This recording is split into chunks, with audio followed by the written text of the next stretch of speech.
Hi, I'm Benno Schmidt. Thanks so much for joining us for tonight's DLife. Because guess what? We at DLife have been listening to you. You've told us through the DLife mail, Facebook, YouTube, and Twitter what you want to know more about. So, for the next several weeks, we'll have new segments on pre-diabetes, what it is and what it means to you, and technology, how it can help and simplify your life. Plus, we'll visit my favorite, Jim Turner, for his unique, inspired, and very humorous takes on what it's like to live with diabetes. So, let's get started.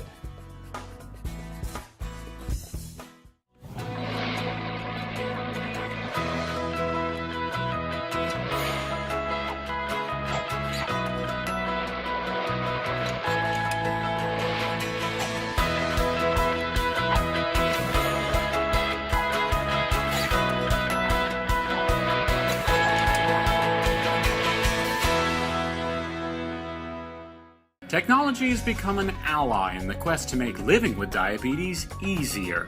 Where blood glucose testing meters were once the size of small computers, now they are much smaller. New machines monitor your blood sugar all the time, without the need for a fresh blood sample from your finger. They're called continuous glucose monitors, or CGMs. The new generation of blood sugar meters are often tiny. One even plugs into an iPhone. But as our expert doctor says, the technology is only as good as your comfort level using it. So welcome back to DLife. This is an exciting time for me and for all of us living with diabetes. With Dr. Stuart Weiss, we were talking before we started. When I got diabetes 20 plus years ago, they said, oh, you're so lucky because now the devices are so incredible. But there's actually some truth to that now. So let's get into the specifics. We were talking about the devices that you use in your practice with the patients, and that's why this is so great to have Dr. Weiss with us on DLife, because he actually lives this stuff. Bayer has made some nice steps forward in their devices. They've been fairly accurate, and now they got one of the most accurate devices on the market, the Contour Next.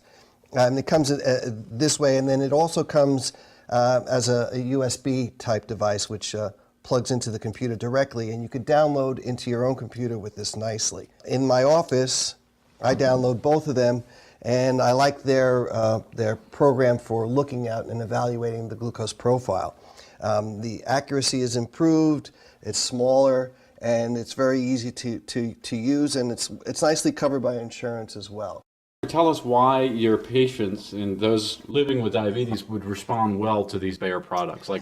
Because as you said before, you don't want to overcomplicate things, you know? Well, this one is simple, but you can program it for a couple of things for before and after meals. You can mark and highlight events, and that's great, but you can keep it simple as well. The accuracy is the key for this particular device. So that's great. So let's move on. We'll just go to this one. Now this one is interesting, and it's not a knock on this, but this one is a little bit bigger and it has a larger screen. And doctor, tell us what it is and why for some people this one-touch ping would actually be a nice thing, that it's bigger and that it has some heft and that the screen is bigger. The nice part about this device is that it links to the Animas pump, and it directly communicates with it, and you can actually deliver insulin by using this device in combination with the pump. And that's great. It's quite accurate and it's reliable. It's based on a technology that's been used for quite a while by the one-touch people, and they're very successful with this technology. It downloads nicely into the computer. It's got a couple of ports in here, so it's fully functional and allows patients who want to get details to get the details from the meter. This is the One-Touch Vario IQ glucose meter. I really like it because it has a nice bright light for night testing, and you don't want to wake up the whole neighborhood with turning the lights on. It also has good memory devices. It's highly programmable so as to be either complicated or simple depending on the individual patient that you give it to. The accuracy is better, and the amount of blood that you use for this device is pretty small. So one of my favorite devices to recommend to the more frequent testing population, the type 1s who are either pumping or have a very varied lifestyle with a lot of exercise or activity, or maybe missing or eating frequently or less frequently. And that's not a bad thing, right? It's not a bad thing. Well, if you eat a lot, you'll gain weight, but that's a whole other story. The idea is, however, this freestyle, and this is the Insulinx, uses the least amount of blood for all of the devices that are out there. It has a little wicking device on the strip, and people can get the smallest amount of blood and get this device to work. And that is what I like best about this one, and many people might just like that as well. This is a complicated version of their meters. They make a whole variety of other meters that are less complicated to deal with and have less technology behind the downloading and the programmability of whether it's before or after meals or bedtime or things like that. So tell me also, doctor, just to interrupt for a second. Sure, Let me play devil's advocate and let me play dumb for a second. Sure. Like why? I'm just amazed at how light these things are. But why is that important for someone who's active and doing a lot of different things? Because it's faster in that you don't have to, sometimes patients stick their fingers and they don't get an adequate blood supply, so they have to stick their fingers again and again and again. And on some devices in the past especially, it's getting less so now, there was a lot of rejects, error 3 or whatever the error might be for that particular device, saying that you put in an inadequate amount of blood. And for some people, they have to stick their fingers again and again, and that becomes very frustrating, and people just don't want to do that. This is a gluco, and forever, the biggest problem that I had in my office was dealing with downloading each of these different meters. So I had to download the AccuCheck meter to the AccuCheck program. I had to download the One-Touch meter to the One-Touch program, and all the others to their own programs. There was no cross-communication with any of these.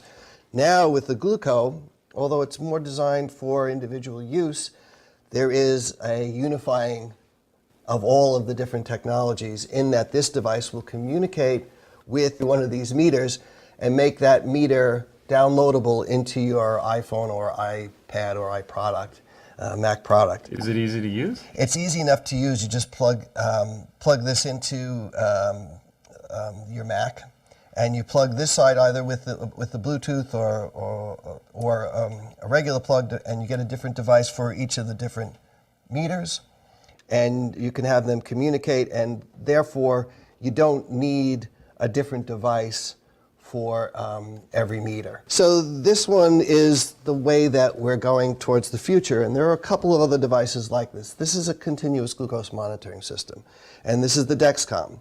Medtronic has devices in development, and actually I should be hearing about them very soon, within the next couple of days, that Medtronic's new sensing device is going to be available. Medtronic also links their sensor to an insulin delivery device, a pump. Now the Dexcom is something that you wear, a little device. I'll show you this. Oh, this is great. This is the Dexcom. So it's small. It's small. It has a tiny little catheter that goes in with the metal introducer, but then you pull the metal part out, and it really doesn't hurt very much. And this talks to this. And the beauty of this is that every minute it checks the blood sugar. And then after 5 minutes, it gives you an average of the past 5 minutes worth of blood sugars. The beauty of it all is that it allows you to follow the glucose as you go through the course of the day. So you can see what happens when you walk a mile, you can see what happens when you walk 2 miles. You can see what happens when you eat a slice of bread, you can see what happens when you eat 2 slices of bread, or a piece of cheesecake, or whatever it is that you might be eating. And you can get a good idea about cause and effect, and that's what it's all about, cause and effect. So I'm going to be on the subway later today, but it doesn't have to be the subway. It could be someone who's working on a farm. Why do I want to know what's going on when I'm on a subway or when I'm working in the farm? Why is that so empowering? The single most important thing to do to treat diabetes is to avoid the highs and the lows. More importantly, if you're working on the farm, you want to avoid getting too low while you're out there digging a ditch or something along those lines, so you know when you should be eating something and how you should be approaching your physical activity in order to avoid swinging too low. And I'll feel better. I mean, just whatever your daily activity is, you'll just feel better and more confident going into a meeting. You'll feel more confident going on a date. You'll feel more confident going to sleep. You'll feel more confident doing exercise. Just knowing, right, doctor? Right, I mean, absolutely. And the main thing that you want to get out of the whole story is to learn about you and learn about your diabetes, and then figure out how you work.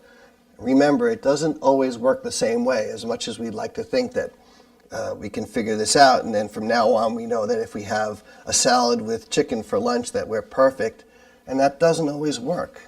So, Doctor, this has been such a great learning experience for me and for the folks at home watching DLife. Thank you so much.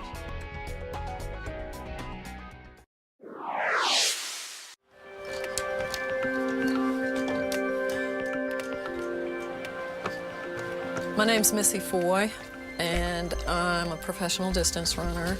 I run on a national women's team, and I have type 1 diabetes. When I qualified for Olympic trials at Virginia Beach, that was the first time anybody with diabetes had ever qualified for Olympic marathon trials anywhere in the world, and actually nobody's ever done it except me. And the first time I went to run around the track, my goal was to run a mile without stopping. And I got a mile in and thought I was gonna die. And I met a series of people who recognized that I had some talent for running, and that's when I had made the decision that, above all else, my ultimate goal was to qualify for Olympic trials. And I told my coach that was my goal. He said, well, we'll plan it out.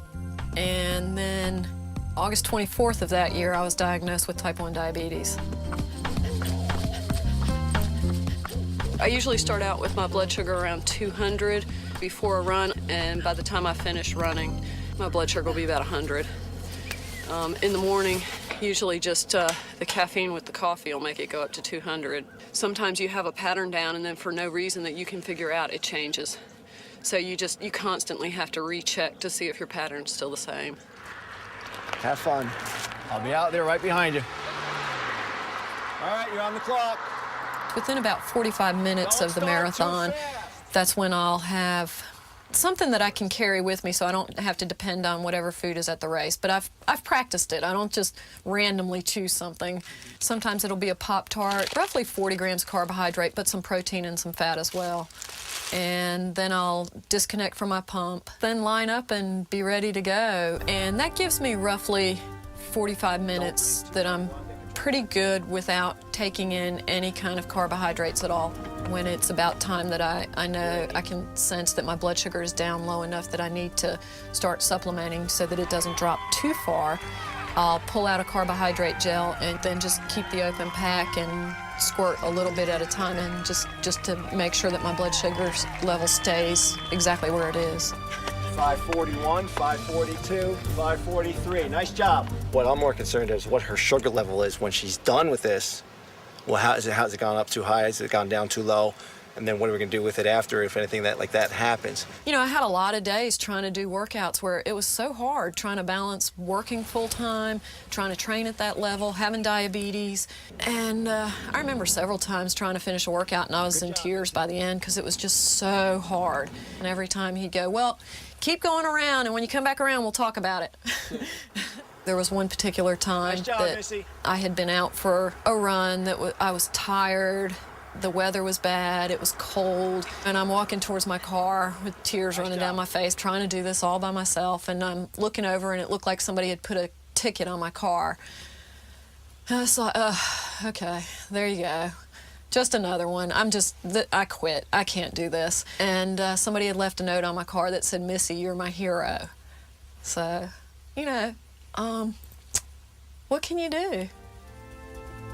There were a lot of people that knew what I was trying to do and knew that a lot of people were telling me I couldn't do it. I felt like I had the weight of every diabetic in the U.S. on my shoulders. I had to do it. And not succeeding just was not going to be an option.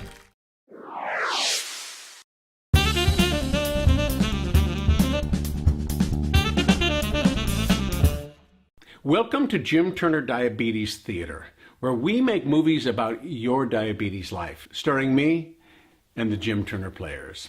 Today's letter is from Susan Woods in Walnut Creek, California. And Susan writes, Hi Jim, I like to start each day the same way. I take my morning bolus and then I have a nice healthy breakfast out on my balcony. I call it me time. Sounds nice, huh? Well, usually it is.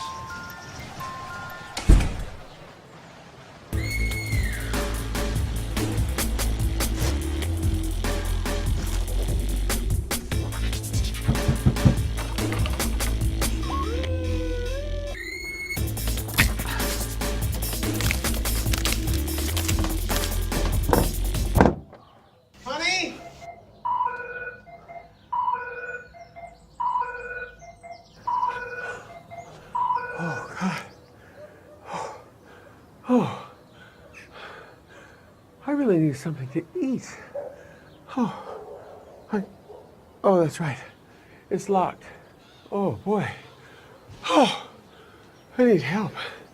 I need help. Hello, Sue. Are you okay? Are you okay? Help? I need, Mrs. Gray, I need something. I have diabetes and my blood sugar is low. I can't come Oh, down. you poor dear. I took a shot. My blood sugar is very low. I need something to eat. Okay, I'll be right back with some fresh oranges. Don't you worry. Okay. Wake up, dear. I have some oranges for you. Oh, good. Oh, good. Oh, give me one.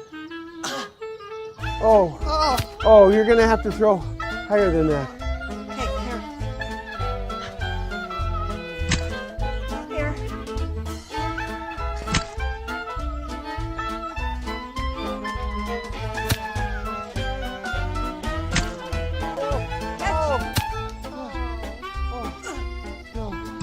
No, I can't.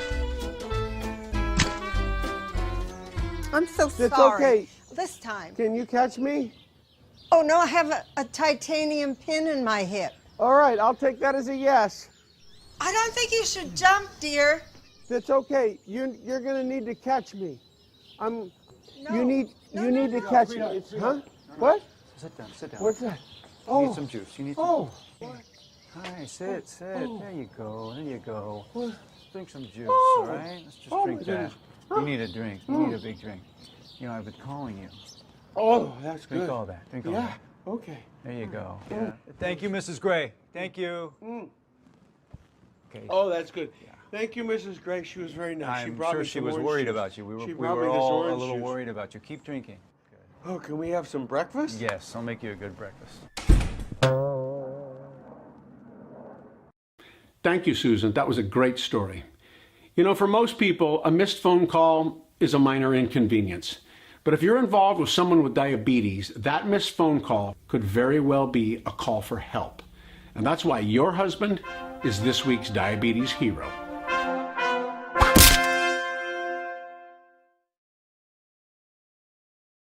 Now, I want to hear your diabetes story.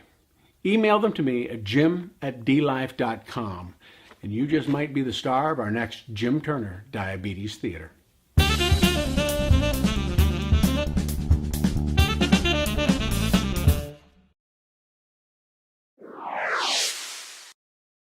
We are here at the Corona Supermarket where we're going to show you some specialty Hispanic and Latino items that can help manage your diabetes.